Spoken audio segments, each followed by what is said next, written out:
I've only been surfing once in my life, and I love the ocean, but the ocean doesn't love me.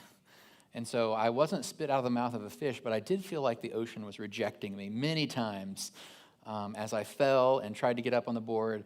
And there was one moment, and I really wish, if you've ever been surfing and you have that feeling, I was on top of the board for like maybe 0.3 seconds. And I wish someone could have got a photo of that, because I envision it was like where the waves are wrapping over me and I'm like, whoa. And that would have been awesome, because otherwise it was a lot of pain and tears that day. I mean, I had the wetsuit on, everything. This is California. I had gone to a pastor's conference out there, and then at the end, one of the speakers was like, hey, I'm going to go with some of you guys surfing. And I was like, not me. And they were like, Clark, come with us. And I'm like, oh, what? And so I thought, you know what, if I'm ever going to try this, it's now or never. And I learned that I'm more of an indoorsy person that day. And so, not a surfer. Not at all. But I wanted to talk about the surfing idea today, because I think there's a lot of similarity between surfing and obviously what I was doing was fighting the water. I mean, I was choking down so much seawater that day. And I was fighting against the board, fighting against the waves. And if you're a good surfer, all you're trying to do is catch a wave that already exists. Like you're not really doing a whole lot. You're just trying to ride what's already there. And in some ways, that is very similar to our spiritual connection to God. Like we're trying to align with His purpose. And when we push against that and try to come up with our own ideas or our own ways, we find ourselves crashing out spectacularly. If not at first, even if people think we're doing well and they cheer and applaud that, we'll crash out eventually. And we see that happen so many times in our society and our culture that we know it's true. And so in this story of Jonah and Nineveh, what I kept thinking about is Nineveh positioned themselves to catch God's wave of mercy and grace. They listened, they heard, they responded, and they kind of caught that wave. And they caught it from the king all the way down to the animals, it said. And so that's really interesting. Then look at the inverse of that, Jonah. Jonah insists on making his own way. He runs the opposite way when God says to go to Nineveh. He says no, and he goes and catches the ship to get away. Jonah kept wiping out. Now, last week might have been a breath of fresh air for you. You might have said, well, look at this. Jonah finally did what was right. He preached to Nineveh, and Nineveh repented, so Jonah's kind of back on track. Unfortunately, today, as we look at chapter 4, you're going to see Jonah was kind of hiding his real intentions, and he was kind of hiding his anger and his hatred. He seems very angry today in what we're going to read. It's just, he just doesn't understand. And this is once again back to that idea, if we don't get that God forgives other people, then we don't understand our own forgiveness. We can't fully understand the depth of it at that point. So, if we become self-focused, if we lose the plot and think it's all about us, if we miss the mission of God, if we don't understand that our individual spiritual growth is tied to how we treat others, then we will miss out on what God is intending to do. And so what I want to talk about then is this concept of Jonah running away, his heartfelt prayer in chapter 2, which was nice. He was obviously in a little bit of a pinch, right? I mean, he's inside of a fish praying, so it better be a pretty nice prayer. But he prays, and I want you to really, because the way that the literature is set up here in Jonah, it's, this back and forth. And what we're intended to do, I think, with chapter 2 and chapter 4 is go, okay, here's Jonah's prayer from the fish, and look how pretty it is. And here is Jonah praying today, and it is not pretty. It is pretty ugly, and it's pretty angry. And so Jonah preached in chapter 3, Nineveh repents, and all of us are like, that's what's supposed to happen. And God, His mercy relented. It was beautiful. But in chapter 4 now, Jonah is angry about God forgiving them. Jonah is angry about Nineveh repenting. Jonah is angry that what all of us would be celebrating probably has happened. And that's kind of curious because I mentioned in the first week that I felt like Jonah kind of fit in Jesus' story of the prodigal son as kind of that young son who runs away. And today he almost takes on the character of the older son, being jealous or angry that the younger son has received mercy and grace from the Father. And so that's what we're going to kind of see today. It's almost like the Pharisees when they got angry with Jesus for having dinner with sinners. And it's that kind of attitude. He's got something that's holding him back from feeling good about Nineveh not being destroyed. And that's crazy to me. But I'm not Jonah, and I didn't grow up in his culture, and I don't understand everywhere he's coming from. But this idea that has permeated our series is that the God who chases after us is the same God who chases other people that we'd rather he didn't. And as we think about that, that becomes kind of the motto of Jonah. He's kind of this guy that he's fully accepting of God's mercy and grace, but he'd just rather not have it go to some of these other groups of people. And so sometimes like Jonah, we want mercy and grace, but we only want justice for other people. We only want it poured out on them. We want our things, but we want justice for others and mercy for us. And we explain ourselves by our intentions, right? Have you ever noticed that? Well, I didn't mean it that way. And we judge everyone else by their actions. You know, and that's why when you get in a court situation, it gets real sketchy real quick because the judge is like, well, you might not have intended to do that, but it's exactly what you did. And that's boom, right? And so we tend to look at other people and we say, oh, their actions are awful. They're horrible people. And then, oh, well, you did some bad actions. Well, but I intended. And you see how different that is, how we treat differently people? And the tension is not that we misunderstand God's mercy. We understand God's mercy pretty well. The tension is we don't like where that mercy goes sometimes. We don't like the recipient of the mercy sometimes. And that's a challenge for us to overcome. And that's a challenge for us to understand, especially in light of Christ and his death, which is for all people. So today, in Jonah chapter 4, I want you to look here with me as we examine kind of this final prayer of Jonah. And it's so curious because, you know, Jonah's not a very big book anyway, right? I mean, we've been talking about that, how short this book is. But Jonah, and I want you to notice, especially as we get to the final words there, Jonah is one of only 2 books in the Bible that ends on a question mark. And I think that's curious. And kind of both books deal with Nineveh. And I just think that's a really interesting thing to note. And I'm not sure there's a ton of significance to that, but it is interesting that it ends in a question. And I think what that does for us is it leaves the reader going, ooh, I better think about the answer to that question. So we ended last week in chapter 3, Jonah going to Nineveh. He preached, they repented, and God saw that they had put a stop to their evil ways. And so he relented. He did not destroy them as he had threatened. Now, chapter 4, verse 1. This change of plans greatly upset Jonah, and he became very angry. So he complained to the Lord about it. I love this language. He complained. Think about, he's like, I don't want to get upset with anybody or get you upset with me, but he's kind of like a Karen. He like wants to speak to the manager. He's like, excuse me, God, hello. And it's like, what are you doing, dude? Like you preached and they repented. Like that is what a preacher should want. They changed their ways. And God, because of that, forgave them. And no, he's like, nope. And he complained to the Lord about it. And think about talking to God this way. And that's what I want you to understand. They're not enemies. God and Jonah are not enemies, even at the end of this story.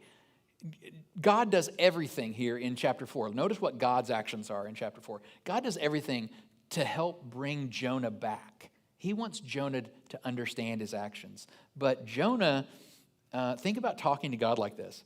Didn't I say before I left home that you would do this, Lord? I'm just thinking of my teenagers, and they're not here to defend themselves. But I just think of some of the ways that they've talked to me before, and I'm like, this sounds like a teenager. Didn't I say, teenagers, not all of you. You're all good. Just mine. Didn't I say before I left home that you would do this, Lord? That is why I ran away to Tarshish. I knew that you were a merciful and compassionate God, slow to get angry and filled with unfailing love. You are eager to turn back from destroying people, as if that's a bad thing, right? It's like, this is ridiculous, Jonah. Just look in the mirror and think about what you're saying. Just kill me now, Lord. Oh, the drama. I mean, is there a bigger drama queen? Just kill me now, Lord. I'd rather be dead than alive if what I predicted will not happen. Now, that point's fair. This is a prophet of God. And prophets, people that claim to be prophets of God, that have prophecies that are not fulfilled, they're stoned to death most of the time, right? Because they're not a prophet at that point. And so I pointed that out in week 1, that Jonah is to deliver the prophecy that Nineveh is to be destroyed. And part of the reason some scholars think that Jonah is running away is because he thought God would forgive them, and he thought destruction sounded pretty bad, so they might turn. And if they did turn, then God would forgive. And if God forgave, then his prophecy would be null and void. That's fair. The rest of it's a little bit garbage, but that probably is fair. And the Lord replies, oh boy. And he asks the questions. I love this. And if you think about this, this is one of the things that connects, for me at least, as I read the scriptures, connecting what sometimes people call the God of the Old Testament to the God of the New Testament, which I don't think is a completely accurate way to think about it. But if they're trying to do that, look at this way he talks here. He doesn't give, a ton of response and answers here. He asks a question. And think about what Jesus does time and again. Jesus is always asking questions, trying to kind of help people kind of have aha moments. Because if you just yell at people, that's you telling them what you think. But if you teach people, like Jesus was this great teacher, and a lot of the time he used questions to kind of open their minds. And so the Lord replies, is it right for you to be angry about this? Now, if you could sit with that for a moment, Jonah, and think, you would probably realize, no, it's not. But Jonah doesn't say anything. Jonah went out to the east side of the city. And remember, Nineveh, it said it was this big city. It takes like 2 or 3 days to walk across. So he goes outside the city limits. And he makes a shelter to sit under as he waited to see what would happen to the city. So it's almost like he's perching up, kind of wanting to see what's going to happen in this city. Are they going to stick with their decision? And the Lord God arranged for, and this is interesting, verse 6. The Lord God arranged for a leafy plant to grow there, and soon it spread its broad leaves over Jonah's head, shading him from the sun. This eased his discomfort, and Jonah was very grateful for the plant. So God provided in a hot desert culture, sun beating down on him. He goes outside the city to watch what's going to happen. He doesn't want to be around. He doesn't want to stick around. And so God provides this plant and this shade, and we're like, oh, that's nice of God. And Jonah also is thinking the same thing. Oh, that's nice of God. And he's very grateful for the plant. Now, verse 7, and this is the challenging part. But God also arranged for a worm. My Bible has an exclamation point there, which I think is hilarious. I don't know how you're supposed to read that. But God also arranged for a worm. But the next morning at dawn, the worm ate through the stem of the plant so that it withered away. So God provides this shade, and then God takes the shade away.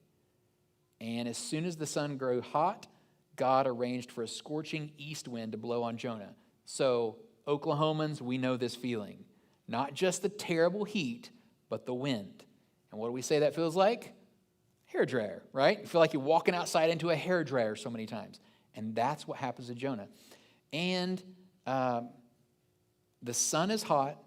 God sends for an east wind to blow on Jonah, so the sun beats down on his head until he grew faint and he wished to die. Death is certainly better than living like this, he exclaims. Again, a little dramatic. And then God says to Jonah, is it right for you to be angry because the plant died? Now notice the language connection. He's only talked twice here so far in this chapter. He said, is it right for you to be angry about the Nineveh situation? Now he's saying, he's trying to teach a lesson here. Is it right for you to be angry about the plant? Yes, Jonah retorted, even angry enough to die. Oh man, he is so thick. He's so just, he's not getting it. And then the Lord said, you feel sorry about the plant, though you did nothing to put it there. It came quickly and died quickly. But Nineveh, see the connection, he's teaching, but Nineveh has more than 120,000 people living in spiritual darkness, not to mention all the animals. Shouldn't I feel sorry for such a great city? And that's it. No more explanation. Nothing else. Just you let that question bouncing around in your head, Jonah? And readers. Because for us, it kind of steps on our toes. When we have been happy to receive mercy for ourselves, we want mercy and grace, but we want justice for everyone else, or justice for someone you don't like, or that's tough. But God says, look, shouldn't I feel sorry for them? Shouldn't I show grace to them? Shouldn't I show mercy to them? They turned because of the message. And so we're left to kind of think for a minute. And I love that, because I think sometimes we just read the scriptures and we just try to be like done with it. Like I want to suck all the meaning out of it and take it with me, and I want to go. I got things to do. And Jonah kind of sets itself up differently. It wants you to kind of just marinate with this and feel the heaviness of the moment. Jonah's angry. And why is Jonah angry? Jonah's angry because God is good. There's not much more to it. He's angry because God asks the questions about grace and mercy. And this is what's weird. This is what's tough about even our mission to love God and do good. And we see this, I think, very clearly. I don't know that I've always seen it this clearly, but I will say at this point in the history of humanity, I see very clearly people who at least claim to love God, but also hate people at the same time, right? And in their mind, those are not opposing each other somehow. And I think what God was clearly teaching Jonah here is that is not a possibility for someone that wants to be in close relationship with me. To love God and do good is to get the vertical relationship with God correct, but to love others as ourselves, to do good towards one another, is to love in the horizontal way, to get that love right. And when those two are out of alignment, you're not walking with God in the way that He wants you to walk with Him. You're not in right relationship, because right beliefs, but still resenting what God is doing because of that understanding of God, puts us at a real disadvantage. We don't understand mercy. That means we don't understand our own receipt of mercy and grace from God. So God's not just working to save Nineveh here. He's also working hard to save Jonah. He didn't have to do all this with the plant and the wind and the sun. He didn't need to go through all that. That's ridiculous. He could have just said, "This is the way it is, Jonah. Hush." But he didn't. He led Jonah through this opportunity to try to kind of bring him to the realization. And we don't know if Jonah ever got it, right? He was struggling. He's really struggling with the lesson. But he's trying to Mr. Miyagi him to the understanding. Man, 3 of you got that reference. I'm so glad. I saw the lights go off for 3 of you. But he's trying to lead him through kind of completely unrelated stuff to get to the idea that, yes, it was right for me to have mercy on Nineveh. That's God's justice, maybe not Jonah's justice. And those two things aren't always aligned. I love God asking this question: should I not have compassion on Nineveh? And the answer is, of course, right? Of course he should.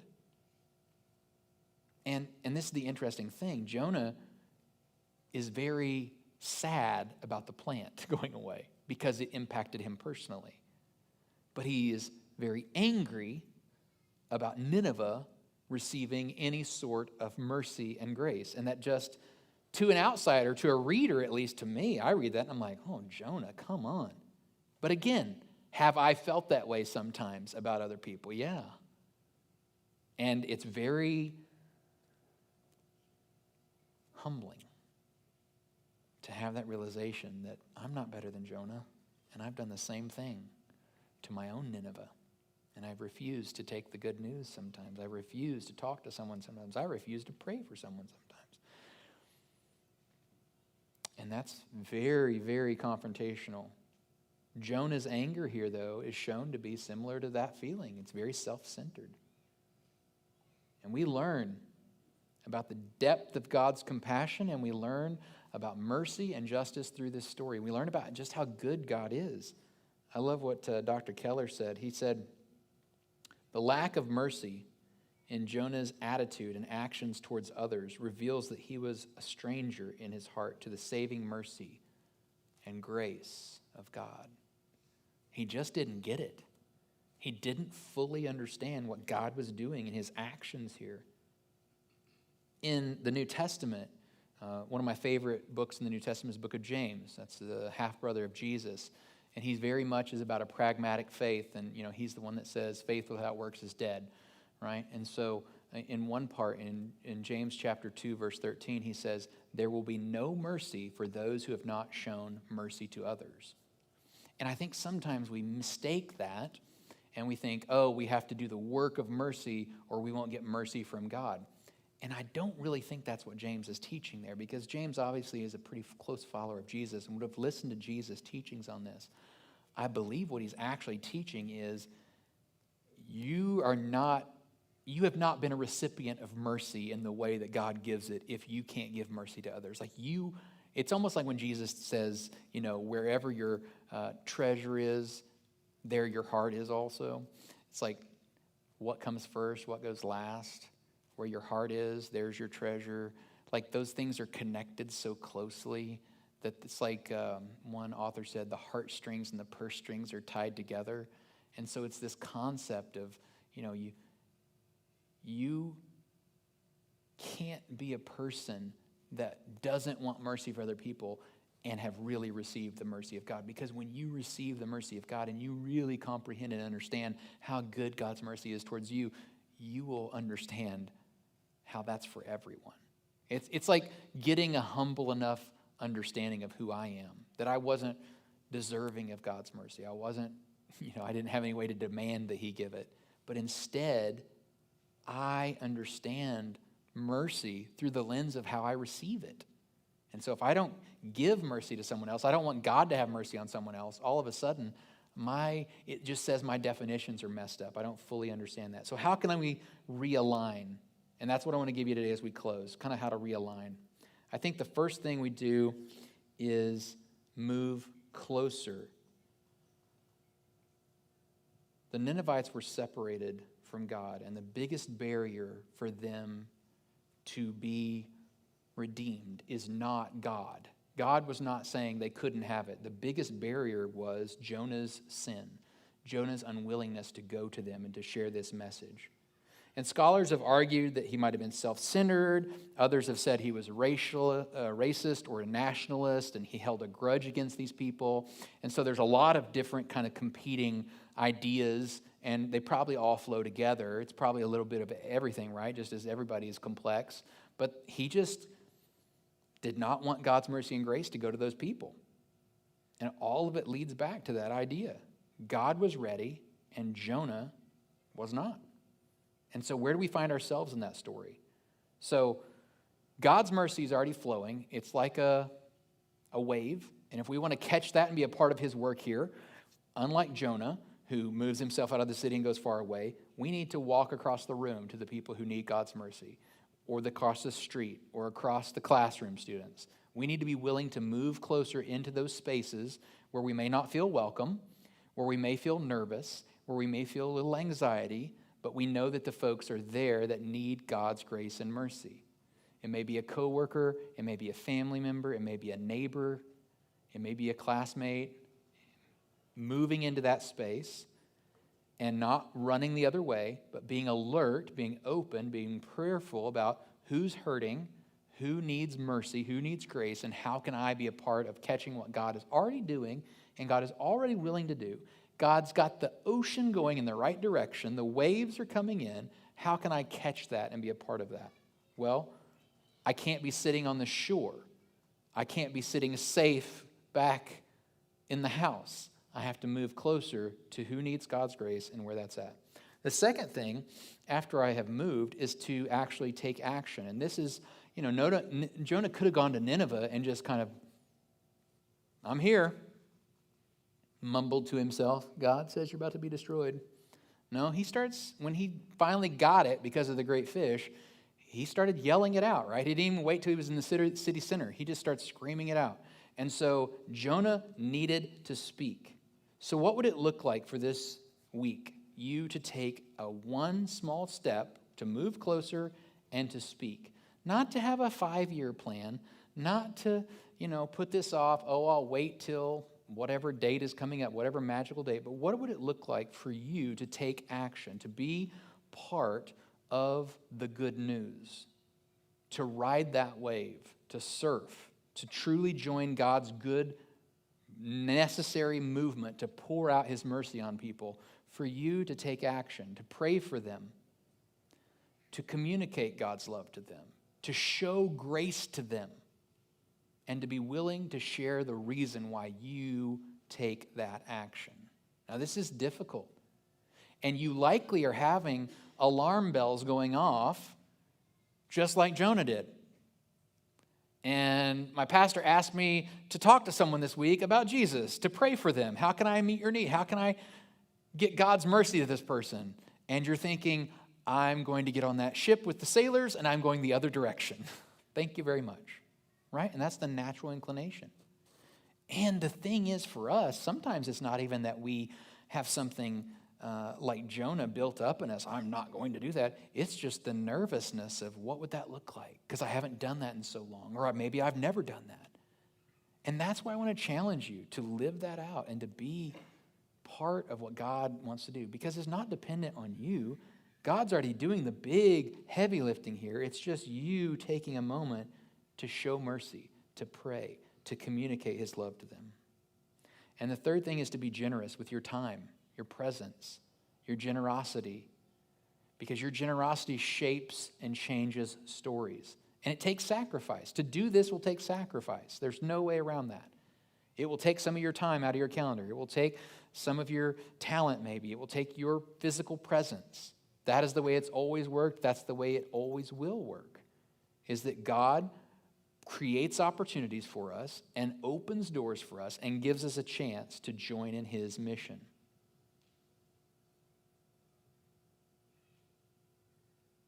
What would it look like for you to be generous? Jonah, in a lot of ways, to me, seems like Ebenezer Scrooge. He seems to be like hoarding resources, hoarding the mercy of God for himself and his people.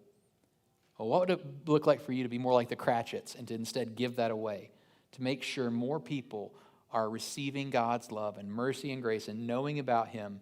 You're inviting them to church. You're inviting them to sit by you. You're inviting them to lunch or to coffee. You're saying, how can I pray for you? Whatever it looks like in your context, but to be a part of that. Because there are people in our community that are desperate for God's mercy, desperate for a relationship, desperate and lonely, and they're searching. So how can we be a part of that? Last quote I'll leave you with about Jonah. I read so much more in our app. If you go to the resources page, there are tons of books you can look at there. Some are in the library, some are on Amazon. Just so much on Jonah. So if you've gotten a little bit of a bug for Jonah, and I wish I could share more with you, but we're closing our series. But I love what Peterson said about Jonah. He said, Jonah's sulking disappointment that we read about today in chapter 4 came from a failure of imagination, a failure of heart. He had no idea what God was doing, the largeness of his love and mercy and salvation. He had reduced his vocation, Jonah, to his performance. He was in the right place, doing the right thing, but he interpreted everything through his Jonah ideas, his Jonah desires.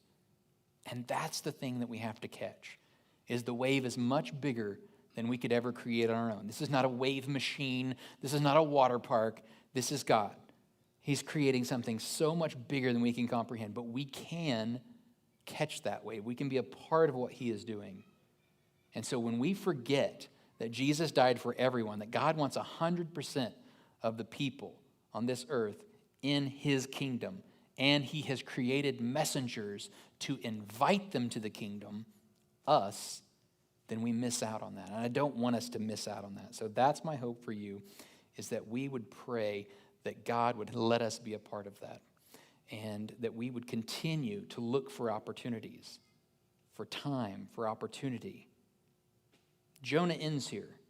Luckily, our story is still being written, and you can be a part of that. One of the ways that we've been given to remind ourselves that the Bible is not about big men and women, not about celebrity, but it's about a big God. And Jonah, this book was not about Jonah. It wasn't about the fish, it wasn't about the sailors, and it wasn't about Nineveh and their king. It was about God and his character.